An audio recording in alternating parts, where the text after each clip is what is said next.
প্রিয় মুসল্লিয়ানে কেরাম, আজকে আমরা শুক্রবার পবিত্র জুমার দিন উদযাপন করছি। আজকের দিনে আরবি হিসেবে তারিখ হলো 28শে জিলহজ। কালকে 29 তারিখ, কালকে চাঁদ উঠলে রবিবার দিন 1 তারিখ, আর যদি কালকে চাঁদ না ওঠে তাহলে রবিবার দিন 30 তারিখ, সোমবার দিন 1 তারিখ।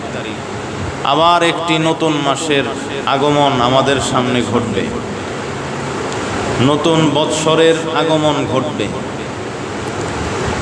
কিন্তু বড় দুঃখজনক হলেও সত্য যে আমরা মুসলমানরা বাংলা নববর্ষ পালন করি। আমাদের অনেক মুসলমান আছে বৈশাখী পালন করে, পান্তা ভাত, ইলিশ, কাঁচামরিচ, পেঁয়াজ খায়, বিভিন্ন হোটেলে গিয়া অনেক টাকা খরচ করে অনেকেই খান। আবার খ্রিস্টানদের যে ধর্ম, খ্রিস্টানদের যে ক্যালেন্ডার, ইংরেজি তারিখ, এই জানুয়ারি মাস যখন আসে হ্যাপি নিউ ইয়ার, ওইটাকেও আমরা উদযাপন করি। তাহলে আমরা মুসলমানরা হিন্দুদের সংস্কৃতিকেও উদযাপন করি, আবার ইহুদি খ্রিস্টানের সংস্কৃতিরও অনুষ্ঠানেরও আমরা উদযাপন করি। কিন্তু আল্লাহ যে আমাদেরকে একটা সংস্কৃতি দিয়েছেন, এক সভ্যতা আমাদেরকে দিয়েছেন, নতুন বৎসর আল্লাহ আমাদেরকে দিয়েছেন, যেই মাসগুলো, যেই বৎসর গণনা, যেই মাস আল্লাহ আমাদেরকে দিয়েছেন, মুহররম, সফর, রবিউল আউয়াল, রবিউল সানি, জুমাদাল উলা, জুমাদাল আখিরা, রজব, শাবান, রমাদান, যুলকাদা, যুলহিজ্জা, এই 12টা মাস যে আল্লাহ পাক আমাদেরকে দিয়েছেন, এই নাম যে আমরা বলি আপনাদের সামনে, আপনারাও অনেকে জানেন, মুখস্থ আছে, কিন্তু বেশিরভাগ মানুষেরই মুখস্থ নাই। এই মাসটা আমাদের বানানো না, এবং এই 12 মাসের গণনা এটা আমাদের নিজস্ব বানানো না। এটা আল্লাহ পাক যেদিন আসমান এবং জমিন সৃষ্টি করেছেন, ওই দিন থেকেই আল্লাহ পাকের কাছে এই 12 মাসের নামও ছিল। 12 মাসে 1 বছর হবে, এটাও আল্লাহ পাকের কাছে ছিল। এজন্য আল্লাহ পাক রব্বুল আলামিন কোরআনের মধ্যে বলেন, ইন্না ইদ্দাতাশ শুহুরি ইনদাল্লাহি 12 শাহরা 12 شهرا في كتاب الله। এখানে কিতাবুল্লাহ যে বলা হইল, এই কিতাবুল্লাহ দ্বারা উদ্দেশ্য হলো লাউহে মাহফুজ। মনে রাখবেন, কিতাবুল্লাহ দ্বারা উদ্দেশ্য এখানে কোরআন না। ফি কিতাবিল্লাহ, আল্লাহর কিতাবে লেখা ছিল, এর মানে হলো লাউহে মাহফুজে। তো আল্লাহ পাক যখন পৃথিবীকে সৃষ্টি করেন, আসমান সৃষ্টি করেন, জমিন সৃষ্টি করেন, ওই সময় থেকেই আল্লাহ পাক রব্বুল আলামিন লৌহে মাহফুজে এই 12টা মাসের নাম আল্লাহ লিপিবদ্ধ করে রেখেছেন। এই মুহররম, সফর, রবিউল আউয়াল, রবিউল সানি, জুমাদাল উলা, জুমাদাল আখিরা, এই 12টা মাসের নামই আল্লাহর কাছে এই পৃথিবী সৃষ্টির শুরু লগ্ন থেকেই ছিল লৌহে মাহফুজে। কিন্তু আল্লাহ আমাদেরকে যেই বৎসর, যেই মাস আল্লাহ আমাদেরকে দিলেন, আমরা সেই বৎসর পালন করি না। বড় দুঃখজনক ব্যাপার যে মুসলমান পহেলা বৈশাখী পালন করে, হ্যাপি নিউ ইয়ারও পালন করি, যেগুলো আমাদের না, যেগুলো আল্লাহ নিজে বানান নাই, যেগুলো আল্লাহ দেন নাই। কিন্তু যেই মাস, যেই বৎসর আল্লাহর কাছে ছিল, ওই মাস, ওই বৎসরটা আমি আর আপনি উদযাপন করি না। মুহররম আল্লাহ আমাদেরকে দিয়েছেন, এর 1 তারিখ আসার সাথে সাথে 1446 হিজরি শুরু হয়ে যাবে। তাহলে এই মাসটা আল্লাহ আমাকে দিলেন, আল্লাহর কাছে সেই সৃষ্টির শুরু লগ্ন থেকে লৌহে মাহফুজে ছিল। আল্লাহ নিজে এই নামগুলো দিলেন, নিজে এই বৎসরগুলো দিলেন, কিন্তু আমি আর আপনি তারপরেও কোনো গুরুত্ব দিই না। বড় আফসোস। আমি আর আপনি আমার সংস্কৃতি, আমার সভ্যতা, আমার ইসলাম ধর্মকে আমি আর আপনি দূরে সরিয়ে দিচ্ছি। আর যারা বিধর্মী আছে, আল্লাহকে মানে না, আল্লাহর সাথে শরিক করে, এই যে জানুয়ারি, ফেব্রুয়ারি, মার্চ, এপ্রিল, মে, এখানে জানুয়ারি তাদের একটা দেবতার নাম, খ্রিস্টানদের দেবতার নাম। ফেব্রুয়ারিও এক দেবীর নাম যে ভালোবাসা দেয়। এরকম মার্চ যুদ্ধের দেবতার নাম। তো তাদের এই বৎসরের যে মাসগুলো আছে, তারা তাদের ধর্মের দিকে খেয়াল রেখে এই মাসগুলোর নামকরণ করছে।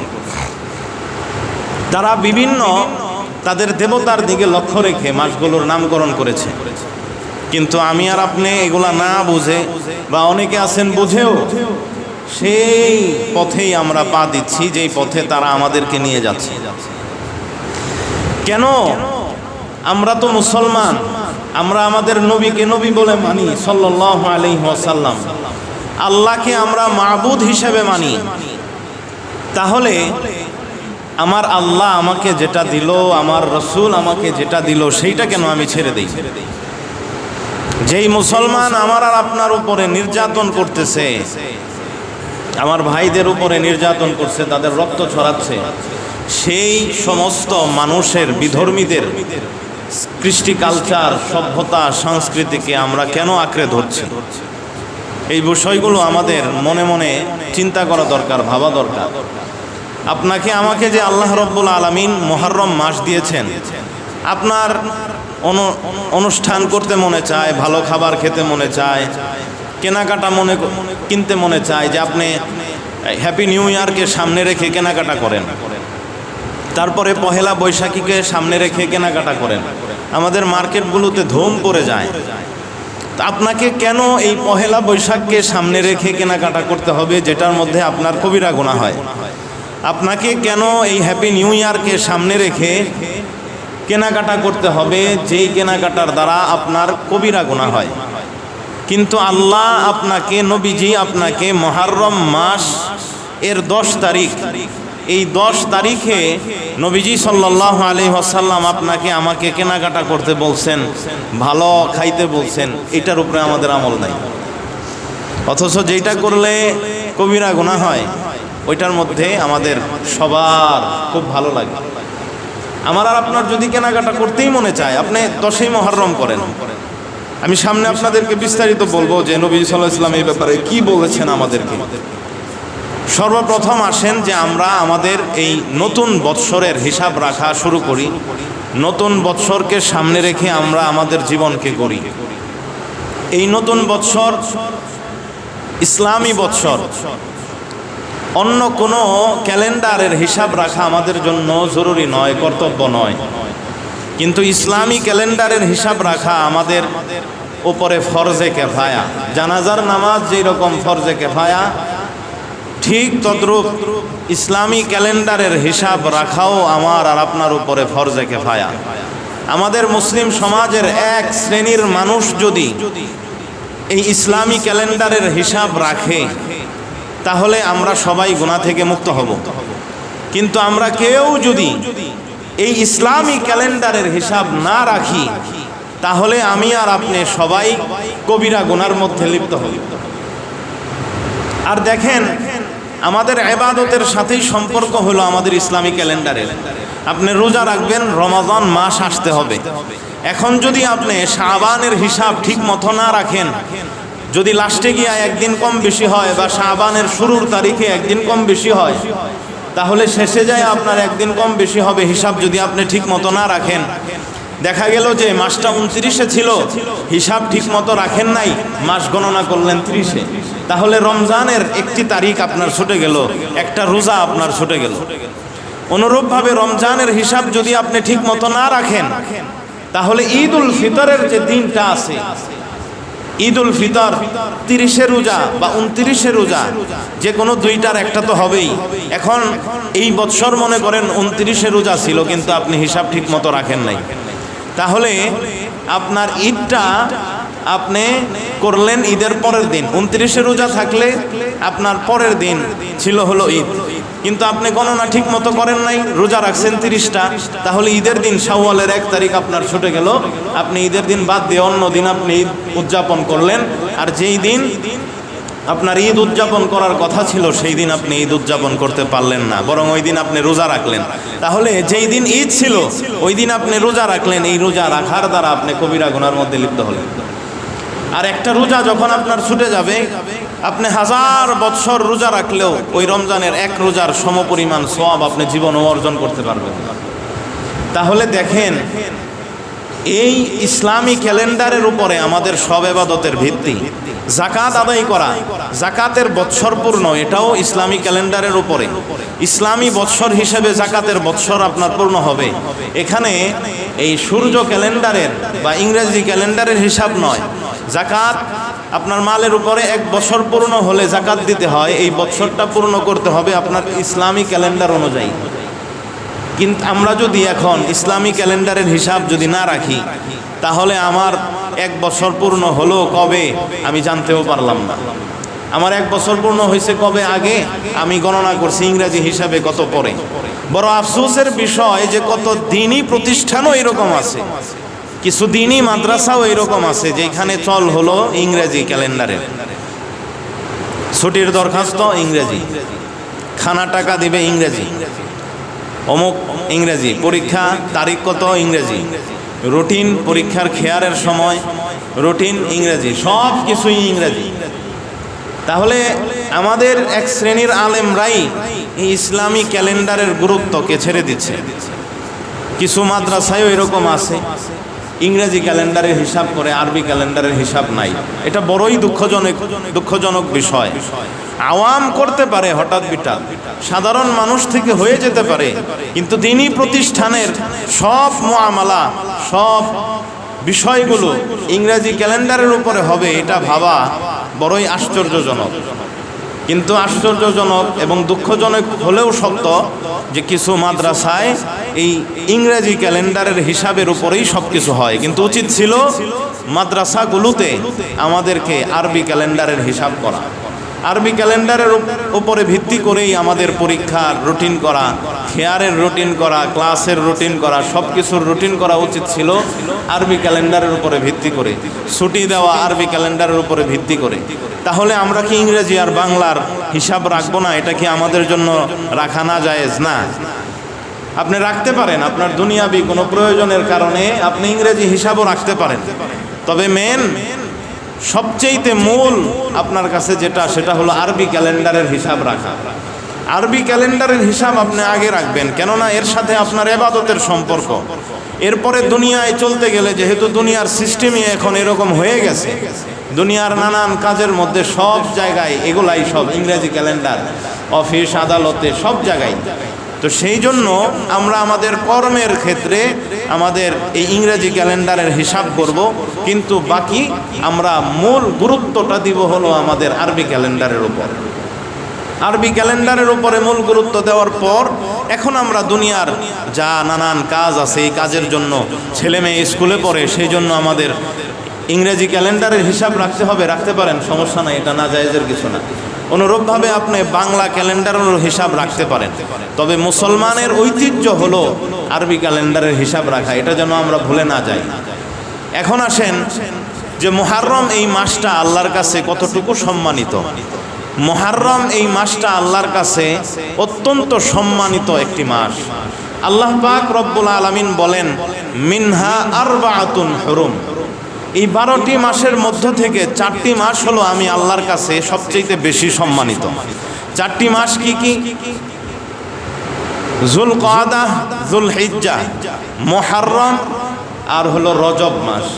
এই 4 মাস হলো আল্লাহর কাছে সবচেয়ে বেশি সম্মানিত। তাই আল্লাহ রব্বুল আলামিন বলেন যে এই 4 মাসের মধ্যে ফালা তাজলামু, তোমরা এই 4 মাসের মধ্যে নিজেদের উপরে জুলুম করিও না। জুলুম করিও না মানে নিজেদেরকে মারবা, প্রহার করবা, এটা তো করে শিয়ারা যারা আছে, তারা নিজেদের উপরে বিভিন্ন ধরনের ব্লেড দিয়ে আঘাত করে। এজন্য আল্লাহ রব্বুল আলামিন বলতেছেন যে তোমরা ফালা তাজলামু ফিহিন্না আনফুসাকুম, নিজেদের উপরে তোমরা এই 4 মাসে জুলুম করিও না। জুলুম করিও না মানে গুনাহ করিও না, সওয়াবের আমল করো। যে সমস্ত ইবাদত করলে সওয়াব হয়, নফল ইবাদত, ফরজ ইবাদত, এই সমস্ত ইবাদত করো, গুনাহ থেকে বেঁচে থাকো। আর এই মাসের মধ্যে আগে আমাদের ইসলামের শুরুতেও ছিল এবং ইসলামের পূর্বেও ছিল, জাহেলি যুগেও যুদ্ধ জিহাদ লড়াই করা নিষিদ্ধ ছিল। মুহররম মাসের একটা অর্থ হলো মুহররমের নিষিদ্ধ। আল মুহররম একটা অর্থ হলো সম্মানিত। মুহররম এর শব্দের একটা অর্থ হলো নিষিদ্ধ। নিষিদ্ধ কেন? এই মাসের মধ্যে কি নিষেধ ছিল? যুদ্ধ জিহাদ লড়াই করা, এগুলো সব নিষেধ ছিল। জাহেলি যুগে মুশরিকরা যুদ্ধ জিহাদ করতো না, এর আগেও যুদ্ধ জিহাদ করতো না। ইসলামের প্রাথমিক যুগেও যুদ্ধ জিহাদ নিষেধ ছিল, কিন্তু পরবর্তীতে আল্লাহ পাক রব্বুল আলামিন আমাদেরকে অনুমতি দিয়ে দিয়েছেন। কেন? ওই মুশরিকরা এই 4 মাসের আর ইহতিরাম করতো না, ছলছাতুরি করে তারা আমাদের উপরে হামলা করত। এজন্য আল্লাহ রব্বুল আলামিন আমাদেরকে বলে দিলেন যে তোমরা এই মাসের মধ্যে মুশরিকদের সাথেও জিহাদ করতে পারবে সমবেত হয়ে, যেই রকম ভাবে মুশরিকরা তোমাদের সাথে সমবেতভাবে জিহাদ করে, যুদ্ধ করে। তো ঠিক তদ্রূপ তোমরাও তাদের সাথে জিহাদ করতে পারবে, কোনো সমস্যা নাই। আমি আল্লাহ আগে যে নিষেধ করেছিলাম এখন আর এই নিষিদ্ধতা থাকলো না। তো এই আয়াতের মাধ্যমে, সূরা তাওবার এই আয়াতের মাধ্যমে আমরা বুঝতে পারলাম যে মুহররম মাসটা আল্লাহর কাছে 4 মাসের যে সম্মানিত মাস আল্লাহর কাছে আছে, এর মধ্যে একটা সম্মানিত মাস হলো মুহররম মাস। নবীজি সাল্লাল্লাহু আলাইহি ওয়াসাল্লাম বলেন, হযরতে আবু বকর রাদিয়াল্লাহু তাআলা আনহুর সূত্রে বর্ণিত, তিনি বলেন, বিশ্বনবী রাহমাতুল লিল আলামিন বলেন, ইন্নাজ জামানা ক্বাদ ইস্তাদারা কাহাইআতিহি ইয়াওমা খালাকাল্লাহুস সামাওয়াতি ওয়াল আরদ। নিশ্চয়ই এই যে জামানা, সময় আমরা দেখতেছি, এই সময় আল্লাহ পাক রব্বুল আলামিন যেইভাবে তরতিব দিয়েছেন যে মুহররমের পরে সফর, সফরের পরে রবিউল আউয়াল, রবিউল আউয়ালের পরে রবিউল সানি, এইভাবে শেষ পর্যন্ত যে তরতিব আল্লাহ পাক রব্বুল আলামিন দিয়েছেন, জামানা আল্লাহর কাছে যেই রকম ছিল, বর্তমানেও বিদায় হজের ভাষণে আল্লাহর নবী বলতেছেন যে এখন জামানা ঠিক তদ্রূপ ঘুরপাক খাচ্ছে। এখন জামানা, কাল, সময় তদ্রূপ চলতেছে যেই রকম ভাবে আল্লাহ পাক রব্বুল আলামিন যখন আসমান আর জমিন সৃষ্টি করতেছিল, তখন যেই রকম জামানা আর সময় ছিল, যেইভাবে ঘুরপাক খাচ্ছিল, যেইভাবে চলতেছিল, ঠিক তদ্রূপ এখনো এভাবেই চলতেছে। এখনো এভাবে চলতেছে। এই কথাটা কেন বললেন? কারণ মুশরিকরা তারা এই মাসগুলোর মধ্যে রদবদল করত। এজন্য ইসলাম আসার পর এই রদবদলগুলোকে দূর করে দিয়েছে, মুশরিকদের প্রভাবকে একদম নিস্তনাবুদ করে দিয়েছে। তারপরে এখন মাসের মধ্যে আর তারা চলচাতুরি করতে পারে না, রদবদল করতে পারে না, উল্টাইতে পারে না। সেজন্য নবীজি সাল্লাল্লাহু আলাইহি ওয়াসাল্লাম বললেন যে এখন এই সময়, জামানা সেই সৃষ্টির শুরু লগ্নে যেই রকম তরতিব ছিল ওইভাবেই চলতেছে। এখন আর এর মধ্যে কোনো পরিবর্তন নাই, রদবদল নাই। এরপরে বিশ্বনবী রাহমাতুল লিল আলামিন বলেন, আস-সানাতু 12 শাহরান, বৎসর 12টি মাসে হয়, বৎসর 12টি মাসে হয়। মিনহা আরবাআতুন হুরুম, এই 12টি মাসের মধ্য থেকে 4টি হলো আল্লাহর কাছে অতীব সম্মানিত মাস। সালাসুন মুতাওয়ালিয়াতুন, 3টি মাস হলো ধারাবাহিকভাবে আসে, যুলকাদাতি ওয়া যুলহিজ্জাতি ওয়াল মুহররম। এই 3টি মাস যে ধারাবাহিকভাবে আসে সেগুলো কি কি? 1 নাম্বার হলো যুলকাদা, 2 নাম্বার হলো যুলহিজ্জাহ, 3 নাম্বার হলো যুলহজের পরে আসে কি? মুহররম মাস। ওয়া রজব মুদার আল্লাযী বাইনা জুমাদা ওয়া শাবান, আর রজব মাস এটা জুমাদাল আখিরা এবং শাবান মাসের মাঝখানে আসে। তাহলে এই হাদিস দ্বারাও আমরা বুঝলাম যে মুহররম মাস এটা আল্লাহ পাক রব্বুল আলামিনের কাছে অত্যন্ত সম্মানিত মাস। এখন আসেন, এই মুহররম মাস আল্লাহর কাছে সম্মানিত, এটা আমরা বুঝলাম। মুহররম মাসে আমাদের জন্য করণীয় কি? 1 নাম্বার করণীয় কাজ বিশ্বনবী রাহমাতুল লিল আলামিন থেকেই বর্ণিত আছে। হযরতে আবু যর গিফারি রাদিয়াল্লাহু তাআলা আনহু বলেন, সাআলতু রাসূলুল্লাহ সাল্লাল্লাহু আলাইহি ওয়াসাল্লাম আমি বিশ্বনবী রাহমাতুল্লিল আলামিনকে জিজ্ঞাসা করলাম, আইয়ু লাইলিন খায়রুন ওয়া আইয়ুল আশহুরি আফজালু।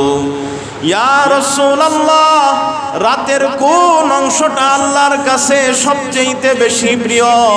ওগো আল্লাহর নবী, মাস সমূহের মধ্য থেকে আল্লাহর কাছে কোন মাসটা সবচেয়ে বেশি উত্তম?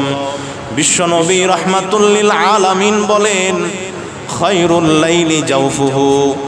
রাতের মধ্যে সবচেয়ে যেই অংশটা আল্লাহর কাছে প্রিয়, ওই অংশটা হলো শেষ রাত্র। আল্লাহ পাক রব্বুল আলামিন মাঝখানের যে রাত্রটা আছে, রাত্রের শেষ অংশ যখন 1/3 যখন থাকে, ওই অংশটা আল্লাহর কাছে সবচেয়ে বেশি প্রিয়। বিশ্বনবী রাহমাতুল্লিল আলামিন বলেন, ওয়া আফজালুল আশহুরি শাহরুল্লাহ আল্লাযী তাদউনাহুল মুহাররম। আর আল্লাহর কাছে 12টি মাসের মধ্য থেকে সবচেয়ে সম্মানিত মাস হলো যেই মাসটা হলো আল্লাহর মাস, যেই মাসের ব্যাপারে আল্লাহ বলছে এই মাসটা আমার, ওই মাসটাকে তোমরা বলে থাকো মুহাররম মাস।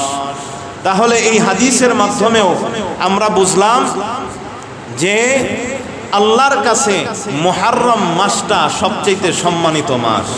এখন মুহাররম মাসে করণীয় কি? হযরতে আব্দুল্লাহ ইবনে আব্বাস রাদিয়াল্লাহু তাআলা আনহুমার সূত্রে বর্ণিত, তিনি বলেন, বিশ্বনবী রাহমাতুল্লিল আলামিন বলেন, আফযালুস সিয়ামি বা'দা রমাদান শাহরুল্লাহিল মুহাররম।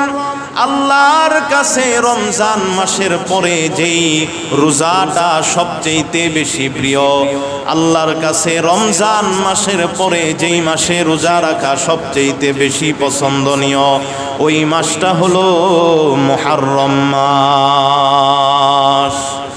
মুহাররম মাসে আল্লাহ পাক রব্বুল আলামিনের কাছে রমজানের পরে সবচেয়ে পছন্দনীয় হলো বেশি যে এই মাসে আমরা রোজা রাখি, এটা আল্লাহ পছন্দ করেন। এক ব্যক্তি আলী রাদিয়াল্লাহু তাআলা আনহুর কাছে এসে জিজ্ঞাসা করে যে আমি রমজানের পরে কোন মাসে রোজা রাখবো, আপনি আমাকে একটু বলে দেন। হযরতে আলী রাদিয়াল্লাহু তাআলা আনহু বলেন, মা সামি'তু আহাদান ইয়াসআলু আন হাযা।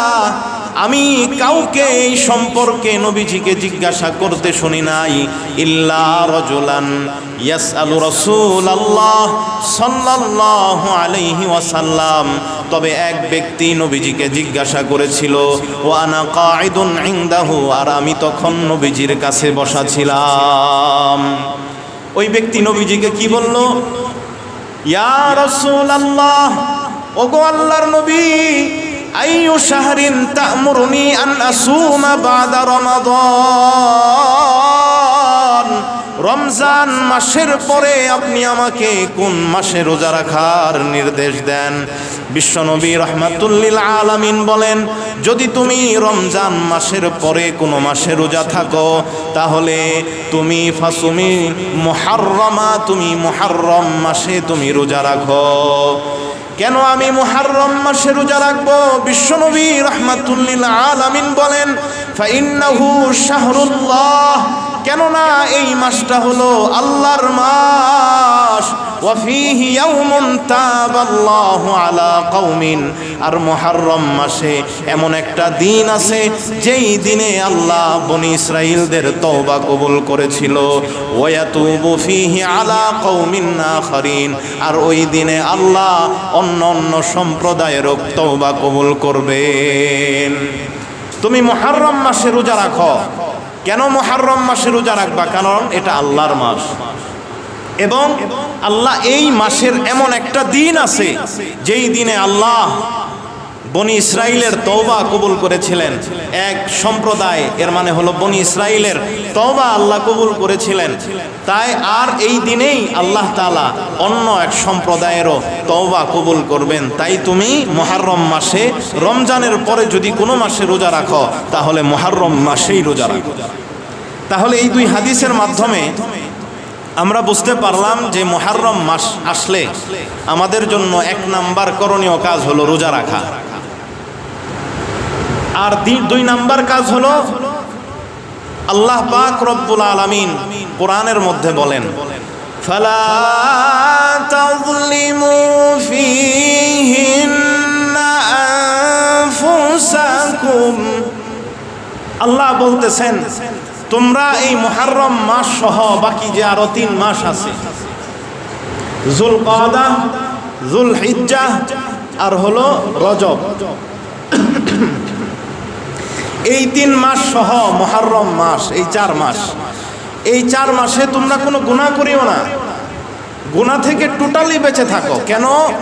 কারণ অন্য মাসে গুনাহ করলে যেই গুনার যেই ভয়াবহতা তোমার হবে, রমজান এবং যুলকাদা, যুলহিজ্জাহ এবং মুহররম, রজব, এই 5 মাসে গুনাহ করলে তোমার আরো বেশি ভয়াবহতা হবে। এজন্য আল্লাহ বললেন 4 মাসে তুমি কোনো গুনাহ করিও না। অনুরূপভাবে এই আয়াতের ব্যাখ্যায় আবু বকর জাসসাস রাহমাতুল্লাহি আলাইহি বলেন, যদি তোমরা এই 4 মাসে ইবাদত করো তাহলে আল্লাহ তোমাদেরকে বাকি 8 মাসে ইবাদত করার তৌফিক দান করবেন। আর যদি তোমরা এই 4 মাসের মধ্যে গুনাহ করো, গুনাহ থেকে বেঁচে থাকো, তাহলে আল্লাহ তোমাদেরকে বাকি 8 মাসে গুনাহ থেকে বেঁচে থাকার তৌফিক দান করবেন। সুতরাং আবু বকর জাসসাস রাহমাতুল্লাহি আলাইহি বলেন যে তোমরা এই 4 মাসে গুনাহ থেকে বেঁচে থাকো এবং তোমরা এই 4 মাসে বেশি বেশি ইবাদত করো, তাহলে তোমরা বাকি 8 মাসেও আল্লাহর ফজল ও করমে বেশি বেশি ইবাদত করতে পারবা এবং গুনাহ থেকেও আল্লাহর রহম ও করমে বেঁচে থাকতে পারবা।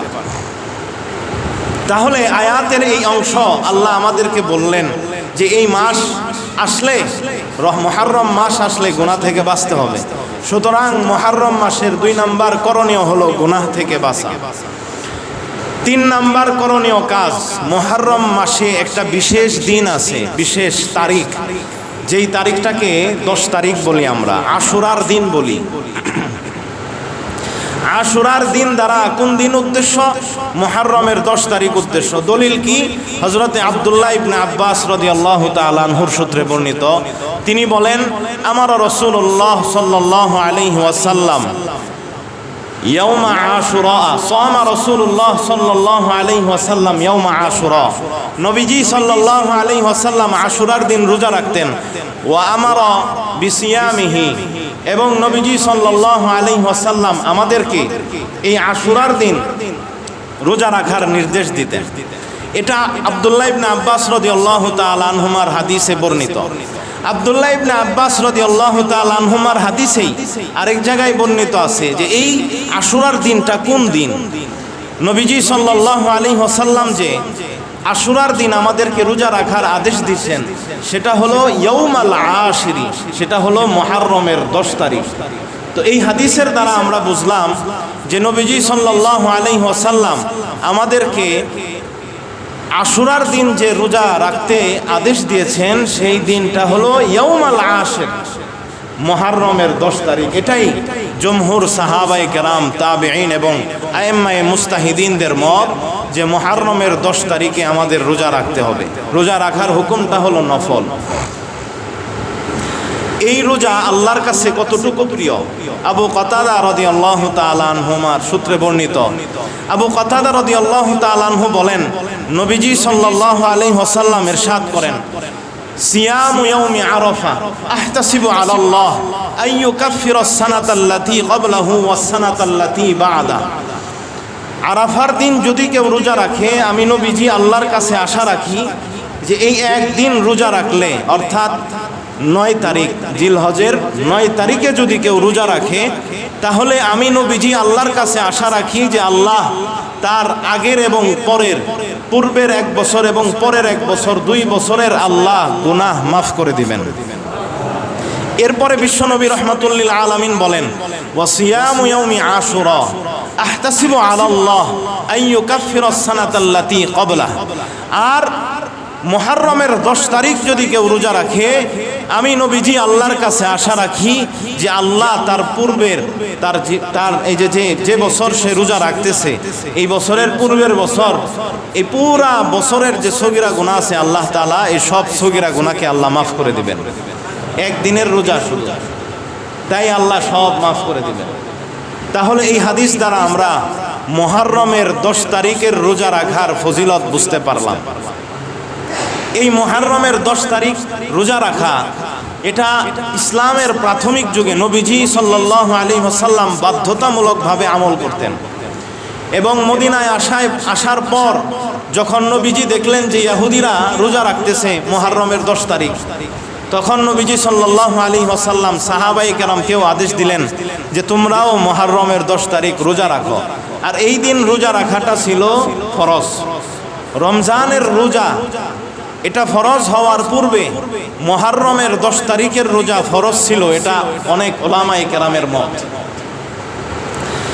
আম্মা জান আয়েশা রাদিয়াল্লাহু তাআলা আনহা বলেন, কানু ইয়াসুমুনা ইয়াউমা আশুরা, মুসলমান সবাই আশুরার দিন রোজা রাখত।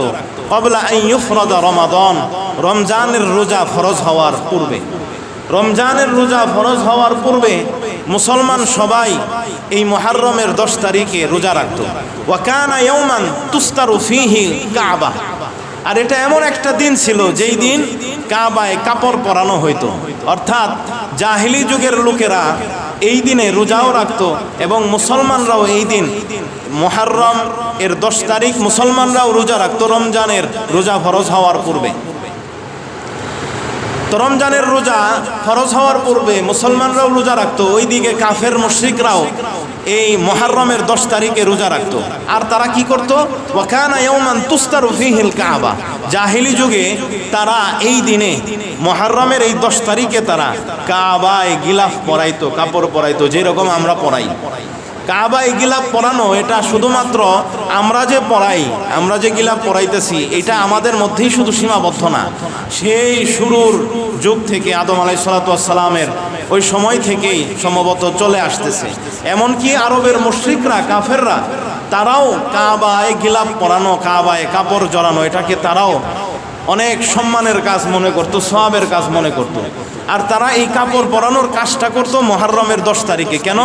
মুহররমের 10 তারিখটা তাদের কাছে সম্মানিত দিন ছিল, তাই তারা এই মুহররমের 10 তারিখে কাবায় গিলাফ পরাইতো, কাবায় কাপড় পরাইতো।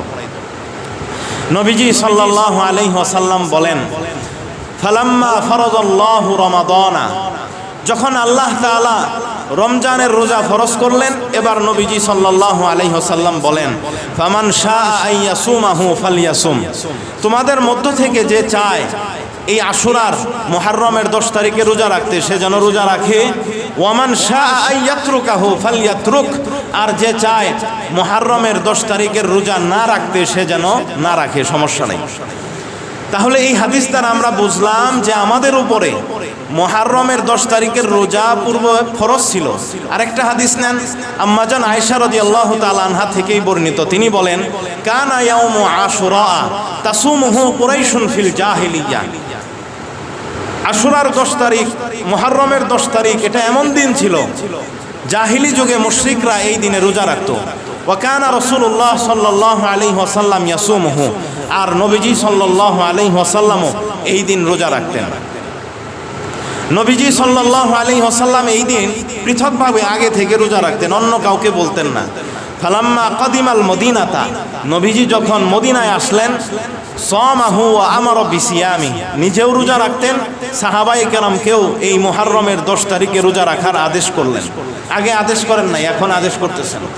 এখন সাহাবায়ে কেরামও রোজা রাখে, তারপরে নবীজি সাল্লাল্লাহু আলাইহি ওয়াসাল্লাম রোজা রাখেন, সবাই রোজা রাখতেছেন। অতঃপর যখন ফালাম্মা ফুরিদা রমাদান, যখন রমজানের রোজা ফরজ করা হলো, তখন বিশ্বনবী রাহমাতুল্লিল আলামিন সহ বাকি সাহাবায়ে কেরামের ব্যাপারে নবীজি সাল্লাল্লাহু আলাইহি ওয়াসাল্লামের এই হাদিসে বর্ণিত হলো, ফামান শাআ সামাহু ওয়া মান শাআ তারাকাহু, রমজানের রোজা ফরজ হওয়ার পরে যে চাইতো রোজা রাখতো, আর যে চাইতো রোজা রাখতো না, এই অবস্থা হইল। তখন তাহলে এই দুইটা হাদিস আমরা সামনে রাখলে বুঝলাম যে মুহররমের 10 তারিখের রোজা আমাদের উপরে আগে ফরজ ছিল, কিন্তু পরবর্তীতে এটা মানসুখ হয়ে গেছে রমজানের রোজা ফরজ হওয়ার পর। এখন আসেন যে মুহররমের এই রোজাটা কেন আমাদের উপরে নবীজি সাল্লাল্লাহু আলাইহি সাল্লাম ফরজ করে দিলেন এবং কেন এত উৎসাহের সাথে এই রোজাটা পালন করা হলো মদিনায় আসার পর। এই কথাটা হযরতে আব্দুল্লাহ ইবনে আব্বাস রাদিয়াল্লাহু তাআলা আনহুমার হাদিসে বর্ণিত আছে। আব্দুল্লাহ ইবনে আব্বাস রাদিয়াল্লাহু তাআলা আনহুমা বলেন, আন্না রাসূলুল্লাহ সাল্লাল্লাহু আলাইহি ওয়াসাল্লাম, নবীজি সাল্লাল্লাহু আলাইহি ওয়াসাল্লাম কাদিমাল মদিনাতা, মদিনায় আসলেন। ফাওয়াজাদাল ইয়াহুদা সিয়ামান ইয়াউমা আশুরা, তিনি এসে ইহুদিদেরকে পেলেন যে তারা মুহররমের 10 তারিখে রোজা রাখে। ফাকাল লাহুম রাসূলুল্লাহ সাল্লাল্লাহু আলাইহি ওয়াসাল্লাম, নবীজি তাদেরকে বললেন, মা হাযাল ইয়াউমুল্লাযী তাসুমুনাহু, এটা এমন কি দিন যে তোমরা এই দিনে রোজা রাখো? তখন ইহুদিরা বলল, হাদা ইয়াউমুন আযীমুন, এটা অনেক সম্মানিত একটা দিন। কেন সম্মানিত দিন? আনজাল্লাহু ফীহি মূসা ওয়া কওমাহু, আল্লাহ এই দিনে মূসা এবং তার সম্প্রদায়কে আল্লাহ রব্বুল আলামিন নাজাত দিয়েছেন ফেরাউনের কবল থেকে। ওয়া গররাকা ফিরআউনা ওয়া কওমাহু, এবং আল্লাহ ফেরাউন ও তার সম্প্রদায়কে এই দিনে আল্লাহ পাক রব্বুল আলামিন তাদেরকে নীল নদে নিমজ্জিত করেছেন। এরপরে বিশ্বনবী রহমাতুল্লিল আলামিনকে ইহুদিরা বলতেছে এই কাজটা আল্লাহ তাদের সাথে করার কারণে ফাসামা মূসা শুকরান, মূসা আলাইহিস সালাতু ওয়াস সালাম শুকরিয়া স্বরূপ আল্লাহর রোজা রাখা শুরু করলেন মুহররমের 10 তারিখে। ওয়া নাসুমুহু, এবং আমরাও মূসা আলাইহিস সালাম যেহেতু রাখছেন, তার সম্প্রদায় রাখছেন, আমরাও রাখতেছি। তো নবীজি সাল্লাল্লাহু আলাইহি ওয়াসাল্লাম এরপরে বলেন, নাহনু আহাক্কু ওয়া আউলা বিমূসা মিনকুম, তোমরা যেহেতু মূসার অনুসরণ করো কিন্তু তোমরা তার ধর্মকে মানো না, তোমরা তো এখন বেঈমান হয়ে গেছো, তারপরেও তোমরা এই ক্ষেত্রে মূসার অনুসরণ করো। আর আমরা তো সবাই ভাই ভাই, মূসা আমার ভাই, আমার যে ধর্ম মূসারও একই ধর্ম, আমি দ্বীনে ইসলাম নিয়ে আসছি, মূসাও দ্বীনে ইসলাম নিয়ে আসছে। সুতরাং আমরা নাহনু আহাক্কু বিমূসা ওয়া আউলা বিমূসা, আমরা মূসা এবং মূসা আলাইহিস সালাতু ওয়াস সালামের এই রোজার বেশি হকদার এবং আমরা বেশি রাখার প্রাধান্য রাখি। তাই নবীজি সাল্লাল্লাহু আলাইহি ওয়াসাল্লাম ফাসামাহু ওয়া আমারা বিসিয়ামি, নবীজি নিজেও রোজা রাখলেন এবং সাহাবায়ে কেরামকেও রোজা রাখার আদেশ দিলেন। এই যে এইভাবে আমাদের উপরে মুহররমের রোজাটা 10 তারিখের রোজাটা ফরজ হলো। তো মুহররমের 10 তারিখের রোজা আমাদের উপরে ফরজ ছিল। পরবর্তীতে আল্লাহ পাক রব্বুল আলামিন যখন রমজানের রোজা ফরজ করলেন, তখন আল্লাহ পাক রব্বুল আলামিন এটা মানসুখ করে দিলেন। এখন আমাদের জন্য মুহররমের 10 তারিখের রোজা রাখা হলো নফল। এখন আসেন, শুধু মুহররমের 10 তারিখের রোজা রাখবো নাকি সাথে আরও কিছু রাখবো? এটাও এক হাদিসে নবীজি সাল্লাল্লাহু আলাইহি ওয়াসাল্লামের হাদিসেই বর্ণিত আছে। ইবনে আব্বাস রাদিয়াল্লাহু তাআলা আনহুমার সূত্রে বর্ণিত, তিনি বলেন, হিনা সামা রাসূলুল্লাহ সাল্লাল্লাহু আলাইহি ওয়াসাল্লাম ইয়াউমা আশুরা, যখন নবীজি সাল্লাল্লাহু আলাইহি ওয়াসাল্লাম আশুরার দিন রোজা রাখতে শুরু করলেন, সাহাবায়ে কেরামও রাখলেন। ওয়া আমারা বিসিয়ামি, এবং সাহাবায়ে কেরামকেও রাখতে আদেশ করলেন। তখন সাহাবায়ে কেরাম বললেন যে হুজুর, হাদা ইয়াউমুন তুআযযিমুহুল ইয়াহুদ, এটা তো এমন দিন যেই দিনটাকে ইহুদিরা সম্মান করে। তুআযযিমুহুল ইয়াহুদ ওয়ান নাসারা, খ্রিস্টান এবং ইহুদিরা সম্মান করে, আমরাও এই দিন শুধু রোজা রাখি। নবীজি সাল্লাল্লাহু আলাইহি ওয়াসাল্লাম বলেন, ফাইদা কানাল আমুল মুকবিলু ইনশাআল্লাহ সুমনা আল ইয়াউমাত তাসিআ, আগামী বছর যখন আসবে তখন আমরা ইনশাআল্লাহ 9 তারিখও রোজা রাখবো। কিন্তু আগামী বছর আসলো আর নবীজি সাল্লাল্লাহু আলাইহি ওয়াসাল্লাম ইহকাল থেকে বিদায় নিলেন। নবীজি সাল্লাল্লাহু আলাইহি ওয়াসাল্লামের আর রোজা রাখা হলো না 9 তারিখ।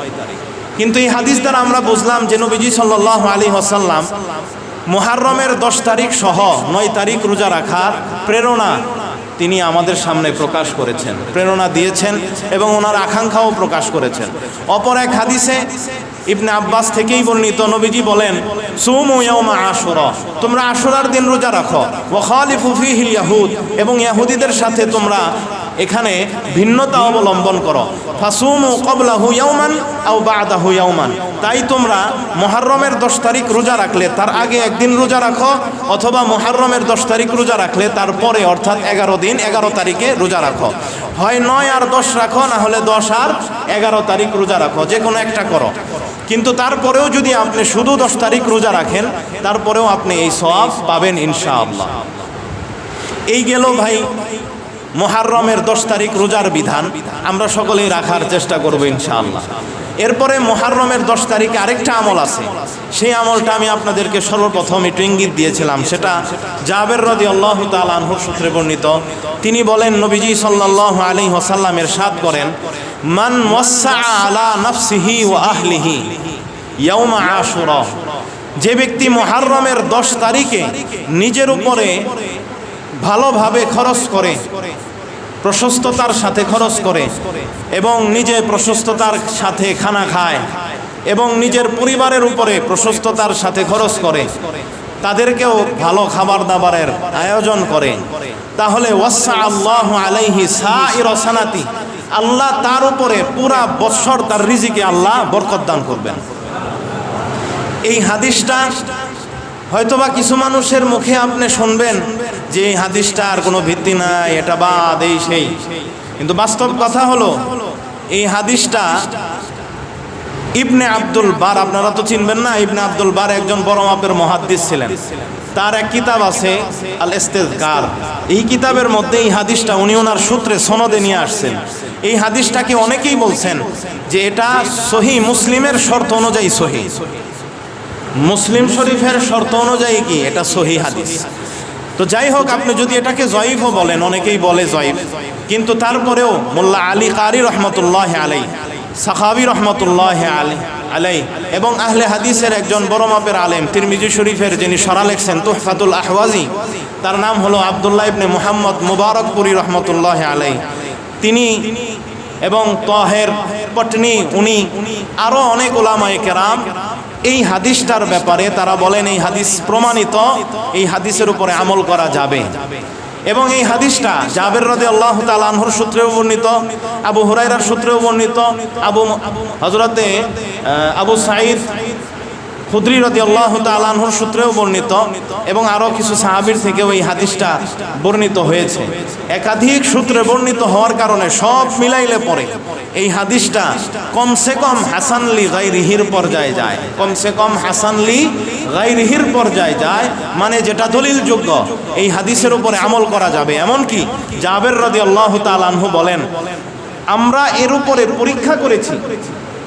এই হাদিসটা শোনার পরে আমরা নিজেরাও, আমি জাবের রাদিয়াল্লাহু তাআলা আনহু নিজে আমল করেছি, এবং আমি পেয়েছি নবীজি যেরকম বলেছেন ওই রকমই আমি পেয়েছি। ওমর রাদিয়াল্লাহু তাআলা আনহুর সূত্রে বর্ণিত আছে, তিনি বলেন, যে ব্যক্তি এই মুহররমের 10 তারিখে তার নিজের উপরে, তার পরিবারের উপরে খরচ করবে, আল্লাহ পাক রব্বুল আলামিন পুরা বৎসর তার উপরে ওয়াসাতের, তাকে রিজিক দান করবেন। অনুরূপভাবে সাঈদ ইবনুল মুসাইয়্যিবের উস্তাদ ইয়াহইয়া ইবনে সাঈদ আল কাত্তান রহমতুল্লাহ আলাইহি, তিনি বলেন, আমরাও এটার উপরে পরীক্ষা করেছি, প্রায় 50 বছর যাবত আমরা এটার উপরে আমল করেছি, এবং আমরা নবীজি যেভাবে বলেছেন সেভাবেই আমরা পেয়েছি। তো ওনারা সহ আরও অনেক জলিলুল কদর তাবিঈন উলামায়ে কেরাম আমাদের হানাফি মাযহাবে দুররে মুখতার এবং আর রদ্দুল মুহতার, এই সমস্ত কিতাবের মধ্যেও এই মুহররমের 10 তারিখে এই আমলের কথা মুস্তাহাব বলেছেন। সেজন্য আমরা পহেলা বৈশাখে খরচ না করি, আমরা হ্যাপি নিউ ইয়ারকে সামনে রেখে কেনাকাটা না করি, খরচ না করি। হ্যাপি নিউ ইয়ারে আমরা গরুর মাংস খাই, পোলাও মাংস, রোস্ট ইত্যাদি রান্না করে পরিবার সহ খাই, কোনো ফাজাইল নাই, বরং গুনাহ। পহেলা বৈশাখে আমরা ভালো আয়োজন করি, আমরা আমাদের পরিবারকে নিয়ে খাই, কোনো সওয়াব নাই, গুনাহ, যদি আপনি তাদের সাথে সাদৃশ্য অবলম্বন করেন।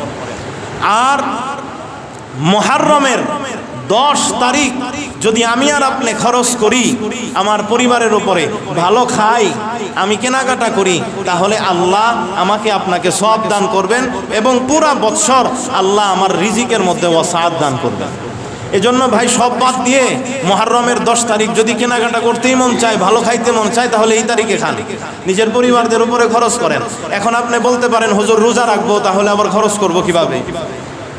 রোজা রাখলেও দিন বলতে শুধুমাত্র দিন এটা বোঝায় না, দিন বললে এখানে শামিল রাতও শামিল। এখন রাত, এটা তো 9 তারিখের রাত আসে, 9 তারিখের রাতটা হলো 10 তারিখের রাত, আরবিতে রাত আগে আসে। তাহলে আপনি রাতে সেহরি করবেন, ভালো আয়োজন করেন, বাচ্চাদের খাওয়ার ব্যবস্থা করবেন, ভালো আয়োজন করেন। আর খাওয়ার মাধ্যমেই যে শুধু ভালো স্বাদ দেখাতে হবে এমন তো না, আপনি কেনাকাটাও করতে পারেন। তো রোজা রাখছেন কিন্তু পোশাক আশাক কিনলেন, বাস নিজের জন্য, নিজের পরিবারের জন্য। অথবা অনেক সময় দেখা যায় নিজে রোজা রাখছেন কিন্তু পরিবারের লোকেরা তো সবাই রোজা রাখে নাই, বাচ্চা কাচ্চা আছে, তো নিজের বাচ্চা কাচ্চাদেরকে ভালোভাবে খাওয়ান। তাহলে এই দিন আপনারা এই আমলটা করেন, পহেলা বৈশাখ আর জানুয়ারির 1 তারিখের আমলটা বাদ দেন, ইনশাল্লাহ দেখবেন জীবনে বরকত। তবে একটা কথা মনে রাখবেন, এখানে নবীজি সাল্লাল্লাহু আলাইহি ওয়াসাল্লাম নিজের এবং পরিবারের উপরে খরচ করতে বলছেন। এর মানে আপনারা আবার এই দিনে এমন করিয়েন না যে বাহিরের মানুষ দাওয়াত দিয়ে ঢোলটক্কর করে একবারে খাওয়ে এটাকে একটা রুসুমে পরিবর্তন করবেন, এমন না। বরং হাদিসে যেভাবে আসছে নিজে নিজের পরিবারের উপর বাস, নিজের জন্য খরচ করেন, নিজের পরিবারের জন্য খরচ করেন। এই দিনে আবার একদম দাওয়াত দিয়া বাহিরের মানুষ আয়োজন করলে পরে দেখা যাবে যে আস্তে আস্তে এই আমলটা বেদাত এবং রুসুমে পরিণত হয়ে যাবে। তাই শুধুমাত্র এই আমলটা নিজে এবং নিজের পরিবারের উপরে সীমাবদ্ধ রাখবেন। আর না চাইলে নাও করতে পারেন। আপনি ভাববেন যে তাহলে কি আমার রিজিকের মধ্যে বরকত হবে না? হবে। বরকতের যেরকম অন্য কারণ আছে, এর মধ্যে একটা কারণ হলো মুহররমের 10 তারিখে নিজের পরিবারের উপরে খরচ করা, নিজের উপরে খরচ করা। এছাড়া আপনি যদি নামাজ পড়েন, সূরা ওয়াকিয়া পড়েন, আপনি যদি মুত্তাকি হন, আপনি যদি ইবাদত গুজার বান্দা হন, তাহলেও আপনার রিজিকের মধ্যে বরকত হবে। আরও অনেক আমল আছে যেগুলো করলেও রিজিকের মধ্যে বরকত হয়। তো রিজিকে বরকতের যত আমল আছে এর মধ্যে একটা আমল হলো মুহররমের 10 তারিখে নিজের এবং নিজের পরিবারের উপরে খরচ করা। আল্লাহ আমাদেরকে এই কথাগুলো বোঝার তৌফিক দান করেন এবং এর উপরে আমল করার তৌফিক দান করেন।